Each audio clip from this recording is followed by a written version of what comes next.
Jesus answered, Yesu akajibu, every plant which my heavenly Father has not planted will be uprooted.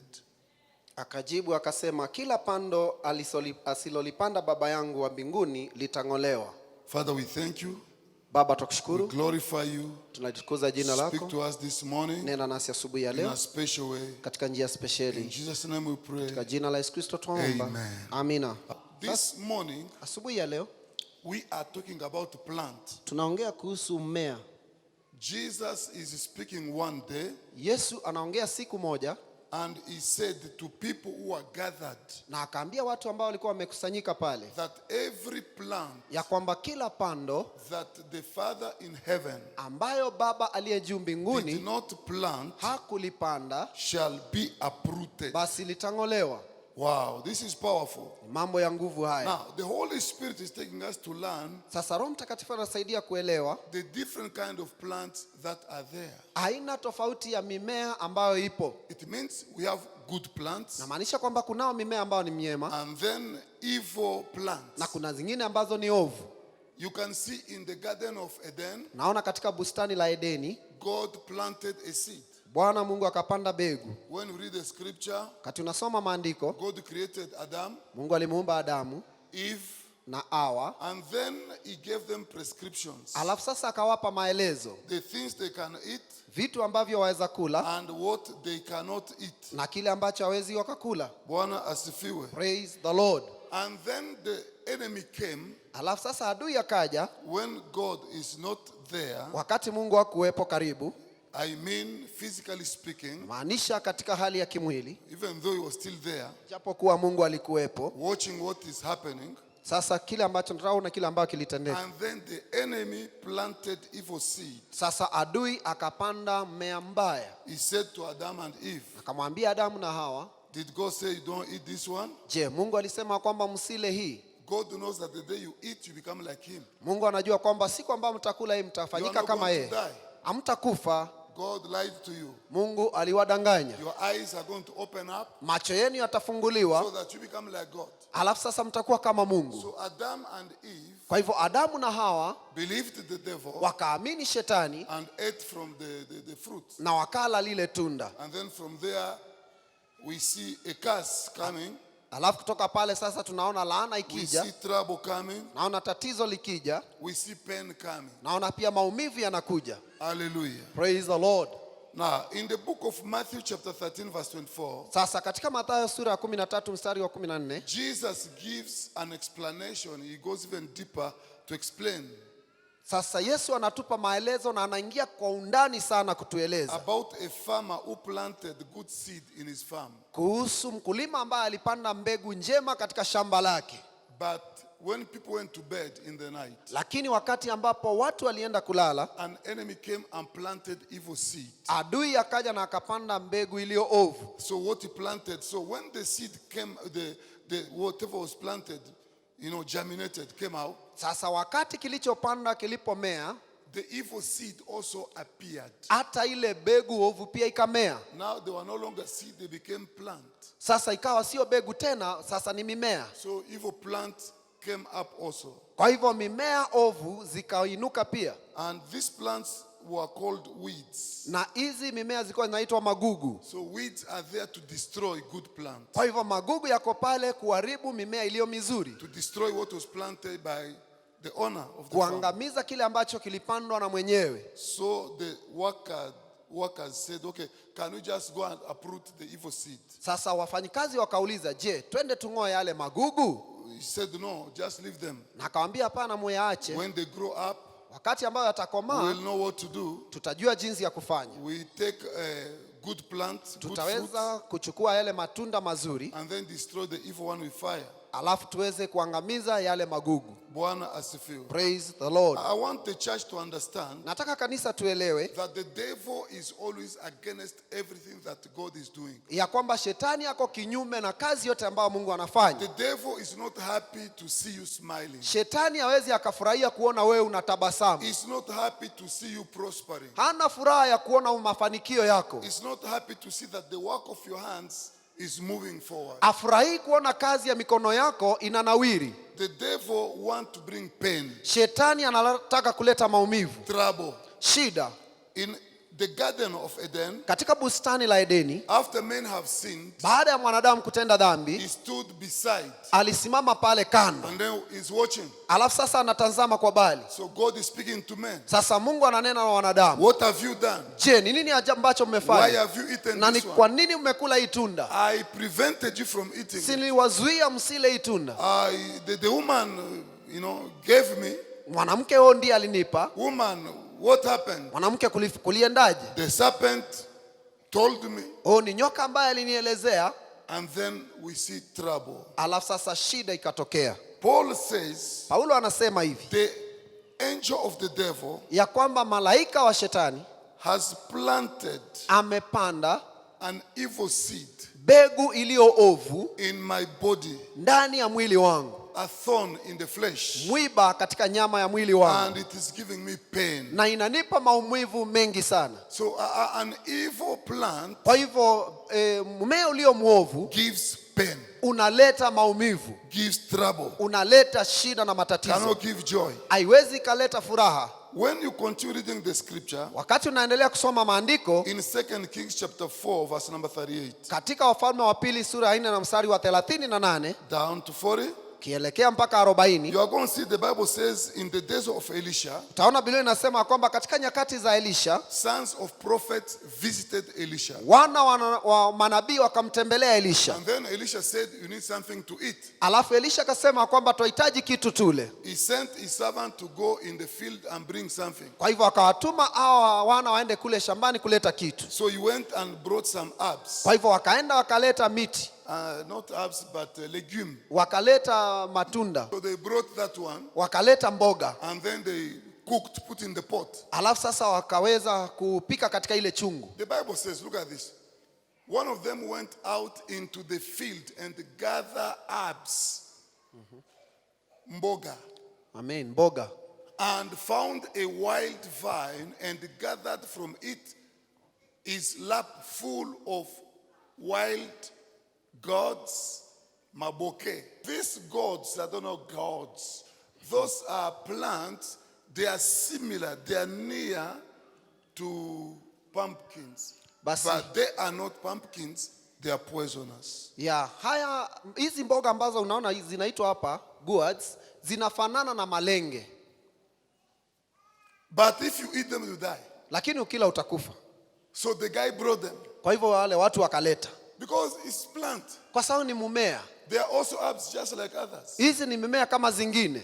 Bwana Yesu asifiwe. Praise the So Lord. when he brought them, Sasa wakati ambao walileta, cut and put in the pot, wakakatakata wakaweka ndani ya chungu, make a powerful stew. wakatengeneza mboga mzuri, Maybe add some meat inside pengine wakaongeza nyama ndani and some matungulu. na wakaongeza vitunguu. Verse number 40. What Mstari is wa happening? 40 nini ambayo Look at what's inafanyika? happening. And they poured out some for the men to eat Alafu sasa wakawapakulia hao watu wale in a big pot. katika chungu kikubwa. And then the Bible says, Alafu Biblia inasema while they were eating, walipokuwa wakila they cried out, wakapiga kelele, "Oh man of God, wakasema mtumishi there wa is Mungu, death in the pot." mauti imo sufuriani. Hallelujah. Amen. So from here, Sasa kutoka pale we want to understand tunataka tuelewe hivi that God created everything good, ya kwamba Mungu aliumba kila kitu kiwa chema, but weeds came into the world as a curse pronounced by God lakini magugu yakaja duniani kama laana iliyotangazwa na Mungu because of sins. kwa sababu ya dhambi. He said to Adam, Kamwambia Adamu, the earth you see ile dunia ambayo ama ardhi ambayo unaona shall bring forth weeds. itazalisha magugu.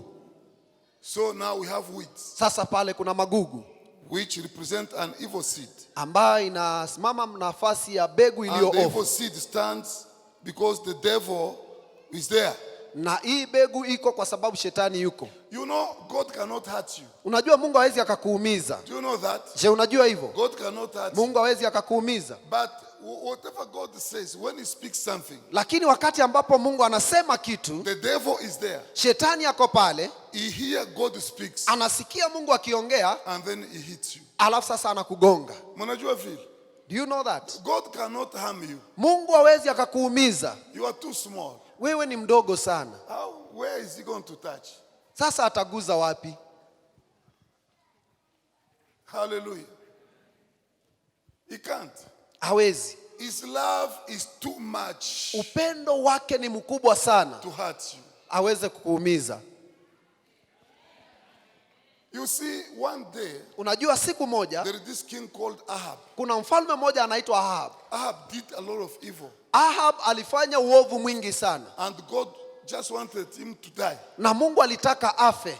God said, Mungu akasema hivi, there is a war somewhere. kuna vita mahali And if this guy goes there, na iwapo huyu mtu ataenda kwa zile He's vita gonna die. atakufa pale. but now God said, Lakini Mungu akasema, can I get somebody who will lie, speak lies to this man so that he can go there? No, he didn't say that. He just said, can I get somebody to entice? Mungu akasema, je, naweza pata mtu wa kumshawishi So that Ahab can go. And ndiposa Ahab aende katika uwanja wa vita.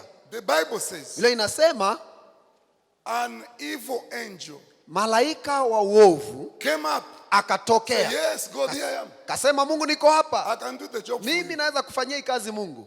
What are you going to do? Utafanya nini? And how are you going to do Na it? utaifanyaje? He said, I'm going to enter in his prophets. Akasema kwamba nitaingia ndani ya manabii wake, The people he trusts most. watu ambao nawaamini kwa They are dhati, going to prophesy lies. na wataweza kumpa matabiri ya uongo, So to push him to go to war. wamsukume aende vitani, And there he's going to die. alafu kule kwa vita atauliwa. Evil seed.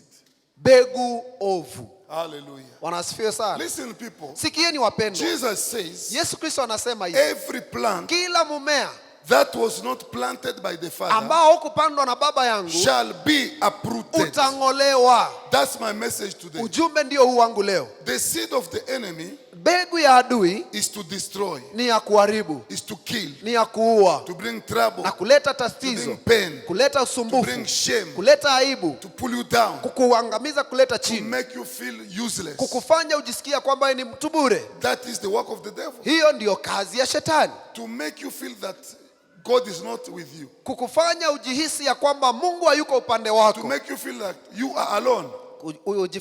ujisikia kwamba uko peke yako. Bwana asifiwe. Praise the Lord. But Jesus says, Lakini Yesu anasema hivi, every plant. kila pando. Now this plant, Sasa huu mmea, this seed, hii begu, it means maana yake ni God has a plan. Mungu ako na mpango. He starts something. Anaanza kitu, God has a farm. Mungu ako na shamba, He plant good seed. anapanda mbegu njema. God has a human being. Mungu ako na mwanadamu, He plant good seed. anapanda mbegu njema. The devil comes Shetani anakuja, and plant evil things anapanda mbegu in the ovu life of this human being ndani ya maisha ya huyu mwanadamu, to bring trouble, kuleta usumbufu, to bring pain, kuleta maumivu, to bring distraction. kuleta uharibifu. Now listen, people. Sasa sikieni wapendwa, Whatever God planted chochote ambacho Mungu alipanda stands forever. kitasimama milele.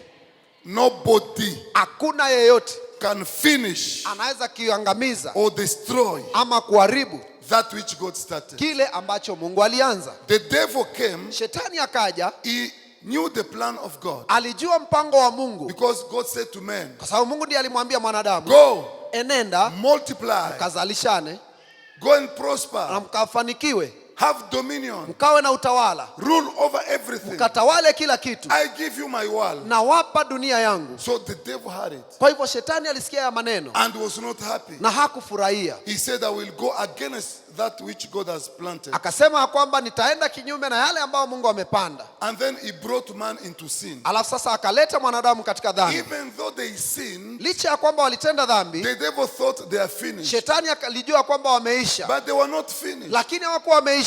Nobody finishes that which God has started. Hakuna mtu ambaye anaweza maliza kile ambacho Mungu Nobody ameanzisha. brings down the house God has built. Hakuna yote ambaye anaweza vunja nyumba ambayo Mungu ameijenga. Nobody put off the fire God has lit Na himself. hakuna yoyote wa kuzima moto ambao Mungu ameuanzisha. Now God said, Sasa Mungu akasema hivi, you serpent, wewe nyoka, because you did that, kwa sababu ulifanya hivi, from today forward, kuanzia leo na kwenda you shall mbele crawl on your stomach utatembea kwa tumbo lako and eat the dust of the na earth. utakula mavumbi ya dunia. And this woman Na huyu mwanamke will give birth atazaa, the seed of this woman na mbegu ya huyu mwanamke will crush your head, itaponda kichwa and you are chako, going to bite his heel. na wewe utauma kisingino chake. So God spoke. Kwa hivyo Mungu akanena. And then one day, Alafu siku moja Jesus came on Yesu earth, Kristo akakuja hapa duniani, walking in the street of Galilee, akitembea katika barabara za Galilii, preaching the gospel, akihubiri Injili, telling people, akiambia watu hivi, here I am,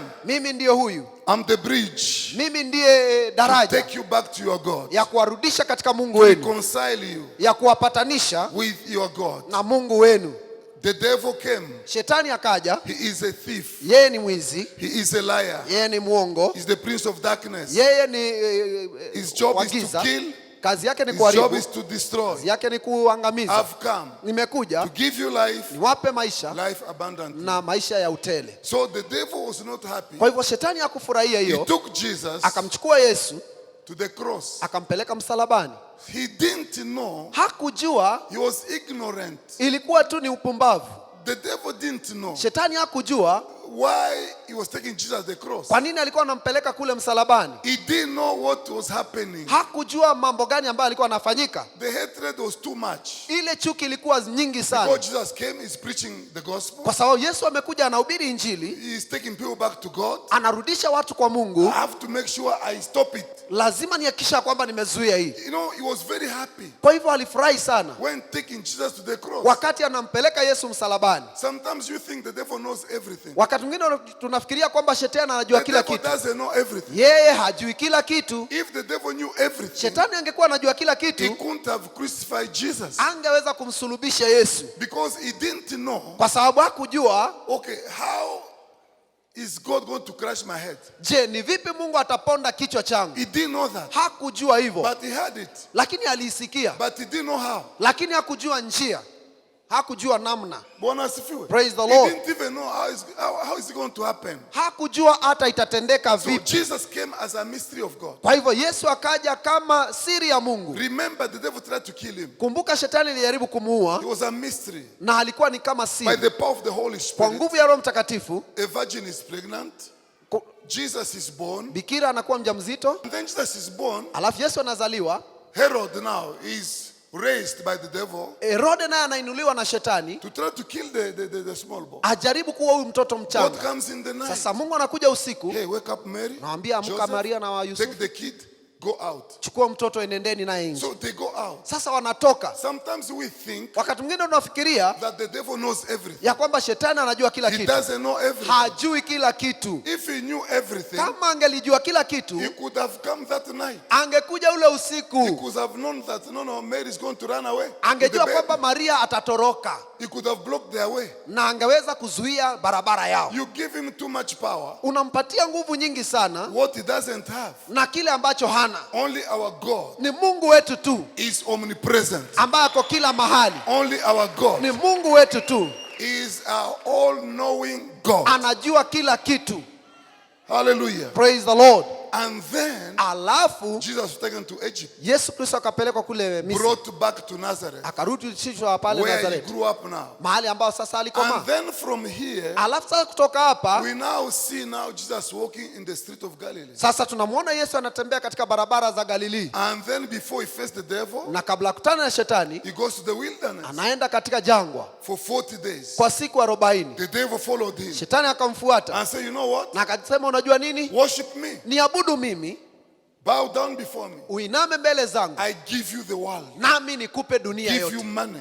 nikupe I pesa, give you gold. nikupatie I dhahabu, give you everything you need. nikupe kila kitu ambayo unahitaji. Just bow down Inama tu mbele and zangu worship me. na uniabudu. So he didn't know really who Jesus was. Are you in this place? Hakumjua Yesu ni nani kabisa. If he knew that Jesus created the world, Kama angejua kwamba Yesu ndiye aliumba dunia, created gold, aliumba dhahabu, created silver, akaumba na fedha, how can he come and say, okay, I'm going to give you? ni vipi aanze kumwambia kwamba ati mimi nitakupatia? The mystery is that the word became flesh. Siri iliyopo hapa ni kwamba neno likafanyika kuwa mwili, The word of the beginning. neno la mwanzoni, The word of creation. neno la uumbaji, The word that existed before everything. neno ambalo lilikuwepo kabla ya chochote kuweko. Put John chapter 1 verse 1. Weka Yohana sura ya kwanza na mstari wa kwanza. I want you to see this. Nataka tuone hii. The Bible says, Biblia inasema in kama the walivyo. beginning was the Word, and the Word was with God, and the Word was God. Number 2, look at this. He was in the beginning with God. All things were made through him. Are you in this place? Je, tuko pamoja? Things were not made through the devil, Vitu but havi- things were made through Jesus Christ, the Word of God. Vitu havikufanyika kupitia kwa shetani, lakini kupitia kwa Yesu ambaye ni neno la Mungu. And without him, Na bila yeye, who is him? huyu ni nani sasa? You will know. Utajua tu. Was not anything made that was made. Hakuna kitu ambacho kinaonekana basi kiliumbwa. In him was life, and the life was the light of men. Ndani yake ilikuwa ni uzima, na uzima ulikuwa ni mwangaza wa The dunia. light shines in the darkness, and the darkness has not overcome it. The darkness Giza. didn't overcome the light. Haikuweza kushinda nuru. There was a man sent from God whose name was John. He came as a witness to bear witness about the light, that all might believe through him. He was not the light, but came to bear witness about the light. The true light which enlightens everyone was coming into the world. He was in the world, and the world was made through him, yet the world did not know him. He came to his own, and his own people did not receive him. But to all who did receive him, who believed in his name, he gave the right to become children of God. Look at this one. Who are born not of blood, nor of the will of the flesh, nor of the will of men, but of God. Look at 14. And the word, that word of the beginning, Nile neno la the pale word became mwanzo. what? Kafanyika The nini? word became flesh and dwelt among us, and we have seen his glory. Glory as of the only Son. The Father has how many sons? Huh? 1. From the Father, full of grace and what? Who is this? Nani huyu? Jesus Christ. Yesu Kristo. Now listen. Sasa sikia. When Jesus came, Wakati Yesu alikuja, the devil didn't really know what was happening. shetani hakujua nini ambayo kinatendeka. He didn't know. Hakujua. You give him too much power. Ni mnampatia mamlaka nyingi sana. That's why you are destroyed. Ndio sababu unaona unaangamia. That's why the devil is ruling. Ndio sababu unaona shetani anatawala. If you understand this principle, Ukielewa hizi kanuni, this is the truth of God, huu ndio ukweli wa Mungu, you will be free. utakuwa huru. Hallelujah. Praise the Lord. And then Alafu Jesus comes, Yesu Kristo anakuja, goes to the wilderness, anaenda katika jangwa, and then the devil is watching. alafu shetani anaangalia tu. This man, Ashindwa huyu mtu. this man. Huyu mtu huyu. I saw this man in church Siliona mtu kanisani when he was a baby. wakati alikuwa mtoto, 8 days. siku They 8 prayed for him. wakamuombea. And then I had a prophecy. Nikasikia unabii. Simon said, this man Simeoni alisema huyu mtu is the light of the ni mwangaza wa dunia. Who is this man? Huyu ni nani huyu? And then he's trying to understand. Alafu sasa anajaribu kuelewa What is his mission? kazi yake ni gani. And then he comes. Alafu sasa anakuja. This man must have a powerful future. Sasa huyu mwanadamu lazima akuwe na hatima ya nguvu sana. He's sent by God. Ametumwa na Mungu. That's why he's come to pray here. Ndio sababu amekuja kuomba hapa. Because when Jesus is praying, Kwa sababu kati Yesu anaomba, he is not praying in Kikuyu. haombi na Kikuyu. Are you in this place? Tuko pamoja. Jesus speaks to the Father. Yesu Kristo ananena na They Baba. speak in their language. Wanaongea katika And lugha the yao. devil is trying to get it. Na shetani anajaribu kusikiza. He cannot get it. Hashiki That's why chochote. sometimes speaking in tongues is powerful. Unajua wakati mwingine kuongea kwa lugha ni ya nguvu sana. When you speak in tongues, Unaponena na lugha, he's wondering, anashangaa. what are you saying? Unasema nini? What is it? Ni nini? That is communication straight. Hiyo ni mawasiliano ya moja kwa moja In the spirit. ndani ya roho. And then he comes. Alafu sasa anakuja. Hey, you young man, Wewe kijana, You know what? Unajua nini? I want you to worship me now. Nataka uniabudu sasa. Go down. Enda kwa magoti Bow. yako. Inama. Worship me. Niabudu mimi. Look. Ona sasa. Power. Ona mamlaka. Authority. Ona nguvu. Kingdom. Ufalme. They are all mine. Zote ni mali yangu. I can give you. Na mimi nitaweza kupatia. Go down and worship me. Wewe enda tu chini uniabudu. Did you know that Jesus created everything he was showing him? Did you know? Je, alijua kwamba Yesu ndiye aliumba kila kitu? Where's my Bible? Bring that Bible. Why didn't you say yes or amen? Mbona hamkusema Did you ndio know? ama amini? Semeni yes ama semeni hapana. Kama alijua simusema alijua. Sasa wewe kama hii watch ni yangu na wewe unakuja ambia Tengo Yoka go down, I give you this watch, it's mine. You can only give me what is not mine. Yawezi ukanaweza nipa kile ambacho tu si changu, lakini kama vitu vyangu utanipa namna gani? Today is today. Leo ndio leo. God is coming to your house Mungu anashuka katika nyumba yako in a powerful way. katika njia kubwa sana. I just want to bring some understanding to us. Nataka niwape ufahamu hapa. Bwana asifiwe. Praise the Lord.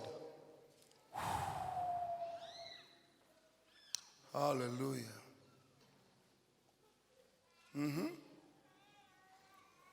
Let me give you this scripture.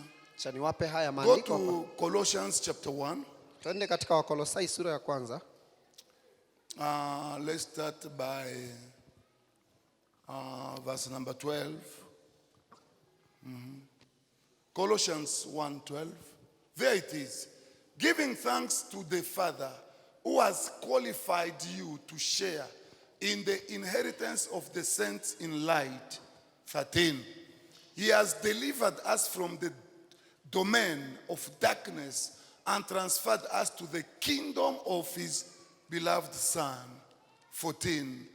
In whom we have redemption, the forgiveness of sins. 15. He is the image. I like that. He is the image of the invisible God, the firstborn of all creation. Mungu wa Biblia. Hallelujah. Did you hear that? Je, umesikia hiyo? Number 16. Mstari wa 16.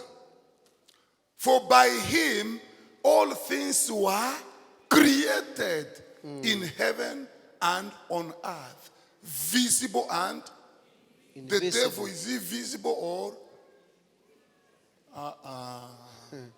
What I'm saying is powerful. You need to go with me. That's why it's an exposition. This is an exposition. So it is here so that we can learn together. Is that okay? Neno iko kwa ubao, Now, tusome look wote at pamoja. this. Soma For hii. by him all things were created in heaven and on earth. Did you hear that? In where? Wapi? In heaven and where? Mbinguni na hata duniani. Visible and? Now, is the devil visible or invisible? Je, shetani anaonekana ama haonekani? Is he visible or invisible? Je, anaonekana ama haonekani? The devil is a spirit. Do you understand? Shetani ni roho. So he is invisible. Yeye haonekani. So the Bible says, Biblia inasema okay, angels, Malaika. are they visible or invisible? They're invisible. They can only become visible to you if God wants them to become, to minister to you, for example. That's when you see them. ya unaweza kuona iwapo Mungu anataka As I speak wakuhudumie. here, they are here. Vile naongea wako hapa. Try to touch me, you will know. They are here. Jaribu ninguze ndio utaona wako hapa. Bwana asifiwe. Praise the Lord. So, invisible and visible, Jesus created. Sema amen. Amen. Whether throne or dominions or rulers or authorities. Now listen. Is the devil a ruler or not? Je, shetani mtawala ama si mtawala?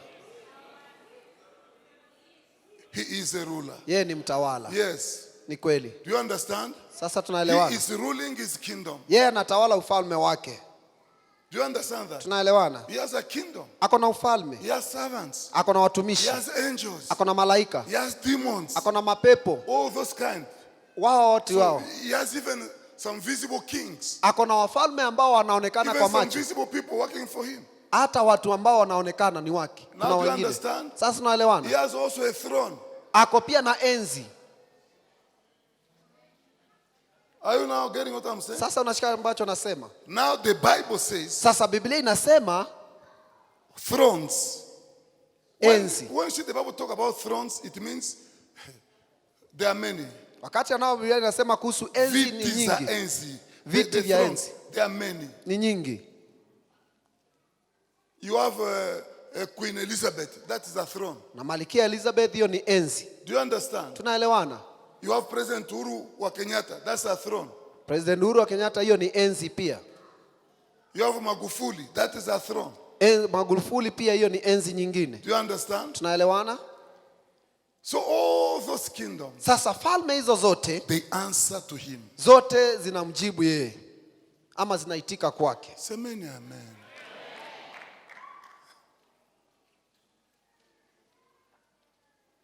Oh, okay. So we need to bring this teaching, isn't it? I bring this teaching during the week so that we can go bit by bit to enable you understand. Because I see like you are in trouble. I don't know what you knew before. Whoever taught you before, he lied to you. Because now this is the truth. You can read it from the scripture. Naweza soma katika maandiko. This is the scripture. Haya ndiyo maandiko. The Bible says, where the thrones, Biblia it's in inasema plural, kama enzi, including the throne of the devil hata enzi yake shetani and the thrones of others. na viti vya enzi vya watu All wengine. those thrones, Zote hizo viti vya enzi they answer to God. zote zinamjibu Mungu.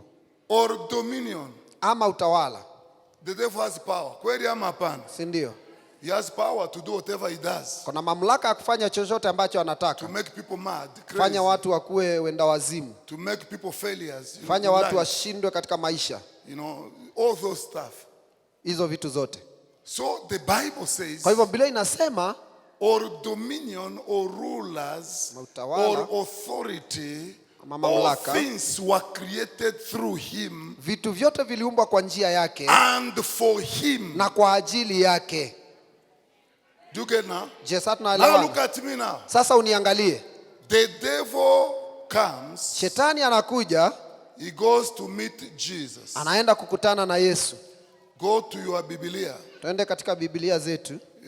I think it is Luke chapter 4 verse 1. Jesus being filled with the Holy Spirit returned from the Jordan and was led by the Spirit into the wilderness. The scripture I'm reading from this kind of translation, this translation is called Living Legacy Bible. It's Living written Legacy. by Rod Parsley. It just came up last year. It's new Bible, new version. And it's powerful. Now listen to this. Jesus being filled, there it is. Jesus being filled with the Holy Spirit returned from the Jordan and was led by the Spirit into the wilderness, being tempted by the devil for 40 days, during those days he ate nothing, and when they were ended, he was hungry. The devil said to him, if you are the Son of God, command this stone to become bread. Jesus answered him, it is written, man shall not live by bread alone, but by every word of God. The devil, taking him up into a high mountain, showed him all the kingdoms of the world in a moment of time. And the devil said to him, I will give you all this power and their glory, for it has been delivered to me, and I give it to whomever I will. If you then will worship me, all will be yours. Bwana asifiwe. Praise the Lord. Are you in this place? Je, tuko pamoja? You see, Jesus is the creator. Najua Yesu ni muumbaji. He is the owner of everything. Yeye ndiye mwenye kila kitu. And then the devil comes, Alafu shetani anakuja, I will give you power. takupatia I will nguvu, give you authority. Takupatia I give mamlaka. you throne. If you Takupatia just enzi. go down and worship me. kiniabudu tu. He said, I cannot worship you. Kasema siwezi, It is written. imeandikwa. And only God alone can be worshipped. Ni kwa Mungu peke yake tunaweza mpatia ibada. Not you. Sio wewe. Bwana Yesu asifiwe. Praise the Lord. So the devil was confused Sasa shetani during amechanganyikiwa the ministry of Jesus katika huduma ya Yesu. from its inception Kuanzia vile ilianza to the cross. mpaka kwa msalaba. He was just in confusion, Alikuwa haelewi trying to chochote, understand things. anajaribu kupambanya mambo. What is Ni happening? nini ambayo inafanyika? What is hidden Ni here? nini ambacho kimefichwa hapa? That's why he took Jesus at the cross. Ndio sababu ilimpeleka Yesu msalabani, And there at the cross, na pale he msalabani didn't know the result of the cross. hakujua matokeo ya msalaba. He thought he was trying to destroy the plan of God. Alifikiria kwamba anaangamiza mpango wa He Mungu. thought he was going to destroy that which God started. Alikuwa anafikiria kwamba anaangamiza kile ambacho Mungu He alianzisha. was trying to just make God feel bad. Alikuwa anataka kufanya Mungu asikie He vibaya. wanted to make God feel like he is a failure. Alikuwa anataka kufanya Mungu ajisikia kwamba ni kama ameshindwa. God cannot fail. Mungu hawezi shindwa. God cannot fail. Mungu hawezi shindwa. The Bible says Biblia inasema he knows the beginning anajua mwanzo and he knows the end. na anajua mwisho. Before he starts something, Kabla aanzishe he kitu, knows how it's going to end. anajua vile itamalizika. So there is no surprise before Kwa God. hivyo hakuna mambo ya kushangaza mbele ya He Mungu. cannot be surprised. Hawezi shangazwa.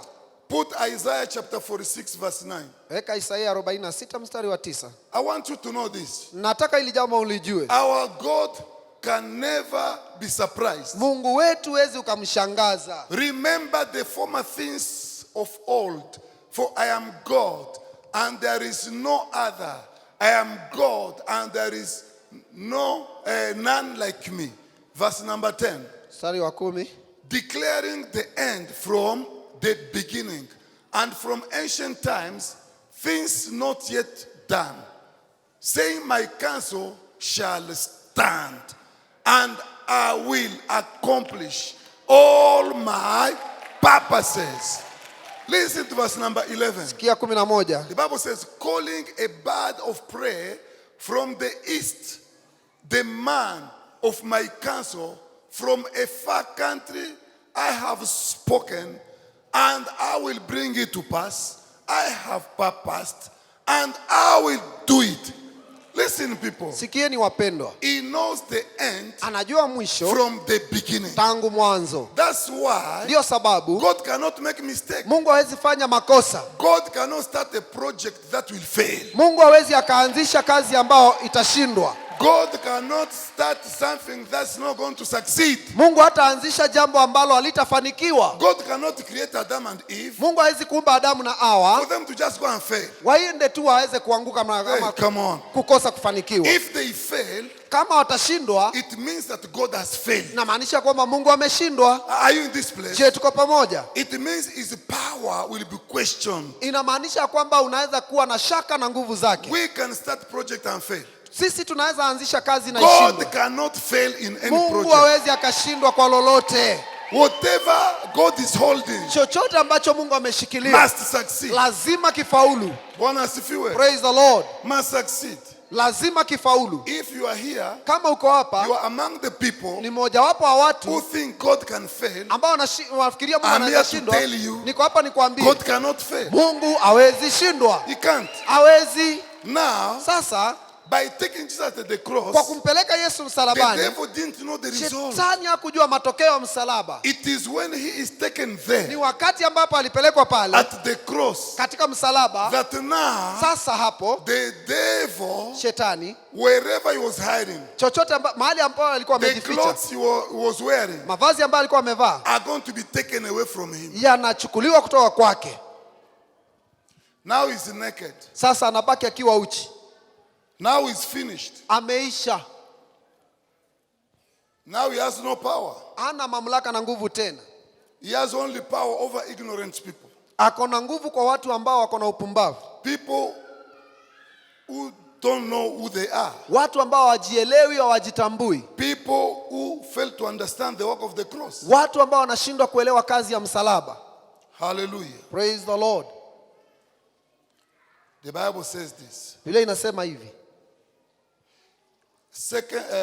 Colossians chapter 2, verse number 13. And you being dead in your sins and the uncircumcision of your flesh, he has resurrected together with him, having forgiven you all sins. He blotted out. Weka kwanza verse 12, 13. And you who were dead in your trespasses and the circumcision of your flesh, God made alive together with him, having forgiven us all. Hallelujah. Not some, Sio baadhi ya zingine, not some. sio baadhi ya zingine. Is it some? Je, ni baadhi? All our trespasses. Nasema ya kwamba makosa yetu If yote. the devil knew Kama shetani that alijua all our trespasses, Ya all kwamba- our sins are going to be forgiven through the death of Jesus, he could not have taken him to the cross. kama shetani angalijua kwamba makosa yetu yote yatasemewa kupitia kwa kifo cha msalaba, Hey! angempeleka kule. Hallelujah. Praise the Lord. Now listen. Sasa sikia. 14. Kumi na nne. Look at this. By canceling the record. You know what? Unajua nini? You know what? Here, Hapa there is somebody kuna who mtu has the record. ambaye ako na hati ama Who has the rekodi, record? ambaye ako na hati. Nobody should lie to you. Mtu asikudanganye That God is writing the record Ya- of your sins. The devil is a liar. ya kwamba Mungu anaandika mahali makosa na dhambi zako. Look, Angalia hapa. who has the record? Ni nani ambaye ako na hati? Who has the Ni record? nani ambaye ako na rekodi? Oh, kanisa wajue. Ninyi wahubiri mtengeneze mahubiri sasa. Now, watch nikuulize. Who is the accuser of the believers? Je, ni nani ambaye ni Who is mshtaki wa Wakristo? Sasa anakuaccuse na nini?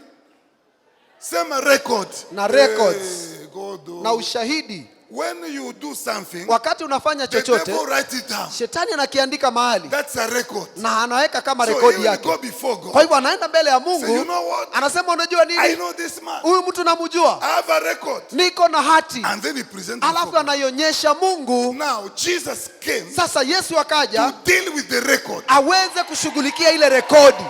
That's the record. Hivyo ndio Biblia inasema.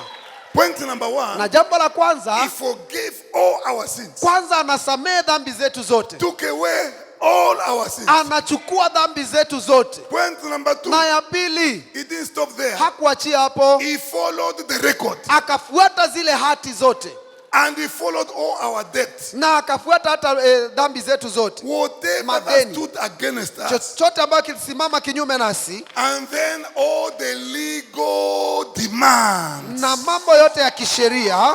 Wow. Praise the Lord. The legality, you understand what I mean? Hukumu yote ambayo ni ya kisheria, That stood against you. mahitaji yote ya kisheria That ambayo stood ilisimama nao, against me. ambayo ilisimama kinyume nangu, He destroyed. akayaharibu, He kavunja nailed everything at the cross. na akatundika kila kitu msalabani. Now listen. Sasa sikia.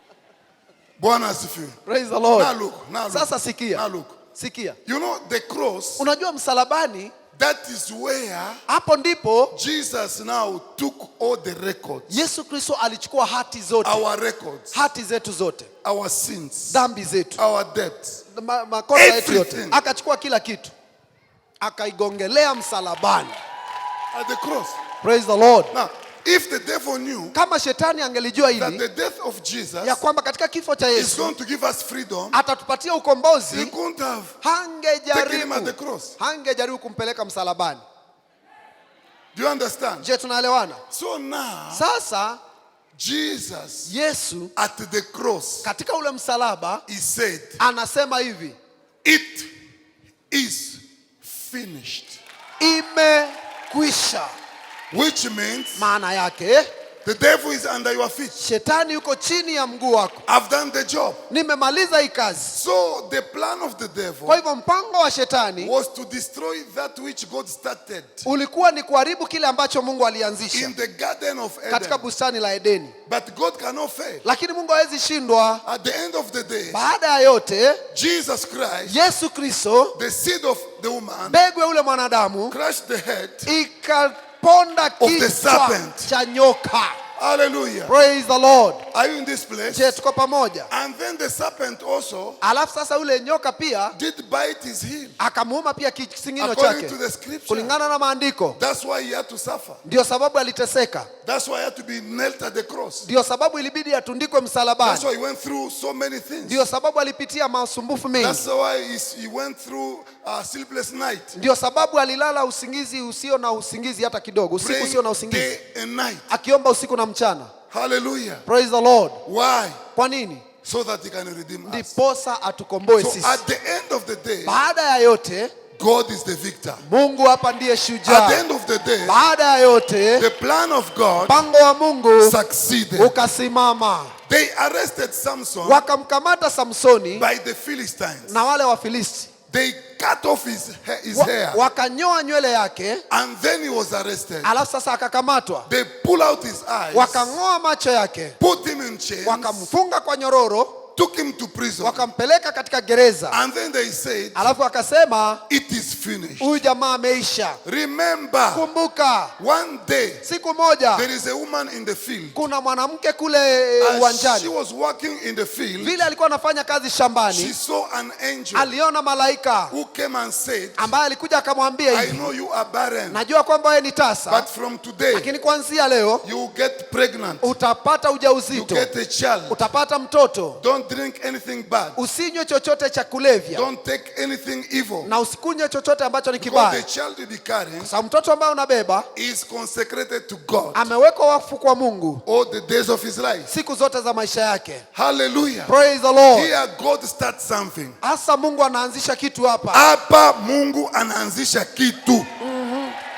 Hallelujah. Praise the Lord. God starts something Mungu here. akaanza kitu pale. This woman went Mwanamke akaenda and told the husband, na akaambia bwanake, I met a man. nimekutana na mtu, He's not like a human huyu being. si wa kawaida. He told me, Akaniambia hivi, you are going to get a baby. tutapata mtoto. That's when I say, hey, Mwanaume akasema, that man, ule mtu how did he look like? anafanana vipi? I think he's an angel. Nafikiria yeye ni malaika. He's not a normal human Huyu being. sijaona anafanana Because na he watu just wetu, appear sababu amekuja and then tu, just disappear. alafu vile ameenda sijamuona The tena. man said, let's go. Kasema wacha twende, I want to meet the man. wacha nikutana na ule mtu. As they were tilling the ground, Vile walikuwa wanaendelea kulima, one day the angel siku came again moja ule malaika akashuka and spoke. na akanena. When God speaks, Wakati Mungu anaongea, things happen. mambo yafanyika.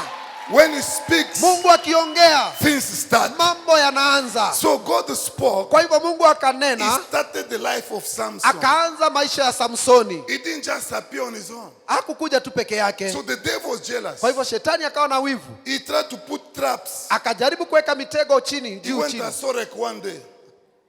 He went at Sorek Akaenda in the Soreki, land of the Philistines. akaenda katika mji wa Soreki kwa nchi ya Wafilisti. And then he met a woman there. Alafu akakutana na mwanamke kule. The Bible says Biblia inasema this woman huyu mwanamke put him akamweka here katika on magoti her yake, knees. katika magoti yake. I told you the other day Siliwaambia siku ingine about the power kuhusu nguvu of the knees. ya They can magoti. change situations. Yaweza badilisha mambo, They can take you to yaweza places. kupeleka mahali mbali They can sana, pull down yaweza kuweka the chini, gate of iron. inaweza vunja milango ya The chuma. knees. Magoti.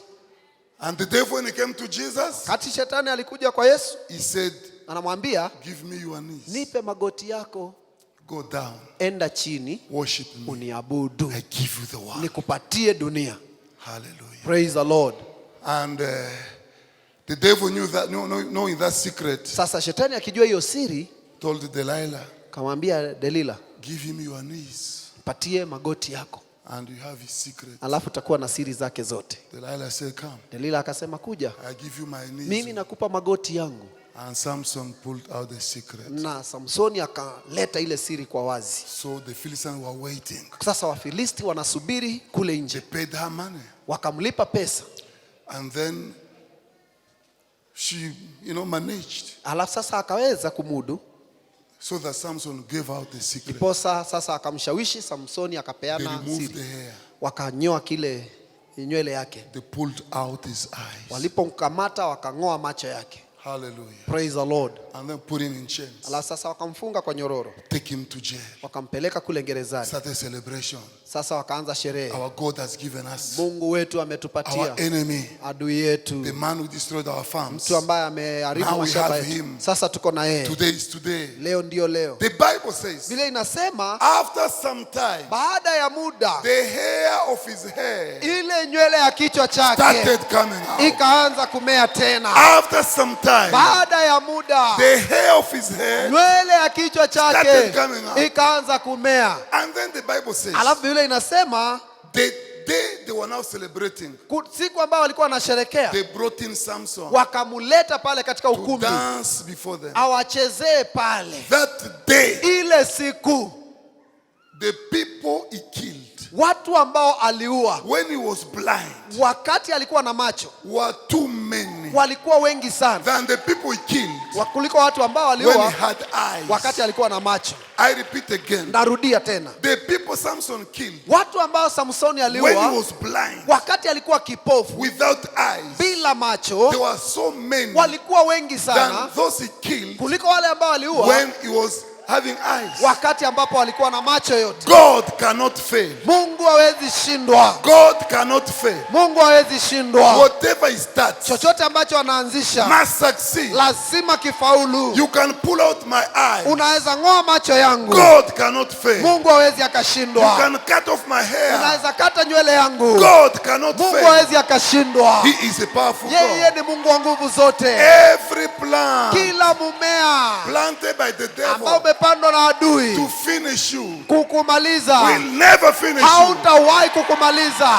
Do you know why? Unajua ni kwa nini? You are God's project. Wewe ni kazi ya Mungu. You are the work of God. Wewe ni kazi ya Mungu. What God has started, Kile ambacho Mungu ameanzisha nobody tamper with it. hakuna yote ambaye anaweza angusha. Listen, people. Sikieni watu, Elisha died. Elisha akafa, They took him to the cemetery. wakampeleka katika kaburi, They buried him. wakamuzika kule, He became a forgotten thing. akakuwa kitu ambacho The kimesahaulika. worms ate his body Wadudu wakakula mwili wake and they finished his body. na wakamaliza mwili wake. 1 year later, Mwaka mmoja baadaye they are taking somebody to bury. wanapeleka mtu kwa yale makaburi, And then they saw the enemy. alafu akaona They adui. threw away the body. Sasa ikabidi watupe ule The Bible mwili. says Vile inasema the body went to touch the bones of Elisha. ule mwili ukabingiria ukashika The dead man resurrected. ule mtu akafufuka. Listen, Sikieni, it doesn't matter what the devil tries. haijalishi kile ambacho shetani anajaribu. God started your journey. Mungu ndiye alianza God safari yako. started your journey. Safari yako ilianzishwa na Mungu. God started your Mungu journey. ndiye alianzisha safari yako, And what God starts. na kile ambacho Mungu alianzisha. Oh, come on. Haleluya. Okay, sometimes when we go through issues, Wakati mwingine tunapopitia mambo mazito, we think, okay, I'm finished. tunafikiria kwamba pengine nimeisha. You cannot be finished. Huwezi ukaisha, You cannot be finished. huwezi ukaisha. Let me tell you, you cannot be finished. Nikwambie wazi wazi, huwezi You ukaisha, cannot be finished. huwezi ukaisha. The devil is a liar. Shetani ni mwongo, You cannot be finished. huwezi ukaisha. I want to stop here. Nataka niachie hapo. Say in the name of Jesus. Sema katika jina la Yesu, Every plant kila mpando planted by the devil ambacho umepandwa na shetani to destroy my life kuharibu maisha yangu has failed. umeshindwa In the name of Jesus. katika jina la Yesu. I cannot be destroyed. Siwezi nikaharibiwa, I cannot be destroyed. siwezi nikaangamizwa. I'm a child of God. Mimi ni mtoto wa Mungu. God started my journey. Mungu alianzisha safari He yangu, started my life. akaanza maisha yangu. Whatever he started Chochote ambacho alianzisha shall end up well. lazima kitamalizia vyema. Let me tell you, Wacha niwaambie, you never end up in shame. hautamalizia kwa aibu. Never. Haitawezekana umalizie kwa aibu, Never. haiwezekani, Never. haiwezekani. Believe me, Niamini tu, you will never end up in shame. hautawahi malizia kwa aibu. Believe me Niamini and believe in Jesus. na uamini ndani ya You Yesu, will never end up in shame. hautamalizia kwa aibu. Jesus cannot die for you Ye- to take you to shame. Yesu hawezi kufa kwa ajili yako alafu uingie katika aibu. The devil is intimidating us. Shetani anatutishatisha tu. Don't feel intimidated. Usisikie kutishwa. Fear nothing. Usiogope chochote. The Bible says Biblia inasema Jesus Yesu is the author ndiye mwanzilishi and the na finisher. ndiye wa kumalizia. Woo! Hallelujah. Hallelujah. Praise the Lord. He is the author Yeye ndiye mwanzilishi and the na finisher. yeye ndiye wa kumalizia. What is started Kile ambacho alianza will end up well. lazima kimalizie vyema. Lift up your hands. Nua mikono yako. Some people Watu wengine have plants in their body. wako na mimea ndani ya maisha yao. Plants of cancer. Pando ambalo ni la It's saratani going to be uprooted now. itang'olewa sasa In the name of katika Jesus. jina la Yesu. Plant of all kind of sicknesses. Aina la pando la magonjwa yote You ile will never end up in shame. hautamalizia kwa aibu. As long as God remains God. Mradi Mungu atabakia kuwa Mungu. As long as God remains Mradi Mungu God. atabariki Today is the baki day kuwa Mungu. Leo ndio leo that every evil plan ya kwamba kila mtu uovu is going to be uprooted. utang'olewa In the name of Jesus. kwa jina la Yesu. Say, Jesus Christ, Sema Yesu Kristo, deliver me. nikomboe. Cry like me. Shout like me. Say, Jesus Paza Christ, sauti. Yesu Kristo, deliver me. nikomboe. Jesus Christ, Jesus Christ, deliver me. deliver me. Jesus Christ, Yesu Kristo, deliver me. nikomboe. Jesus Christ, Yesu Kristo, deliver me. nikomboe. say it as many times as you can. Say Iseme it kwa as mara many times as you nyingi can. Say it uwezavyo. as many times as you Sema kwa mara can. Say it as nyingi many times as you can. uwezavyo. Say it as many Yesu times as you Kristo, can. Say it as many times as you Yesu can. Kristo, Say it as many times as you can. Jesus Jesus, Christ, deliver me. Jesus Christ, deliver me. Jesus Christ, deliver me. Son of God, deliver me. Deliver me. Jesus Christ, deliver me. As you say so, things are happening. As you pray so, things are happening. Chains are being cut off. Miracles are happening. Sicknesses are being uprooted out.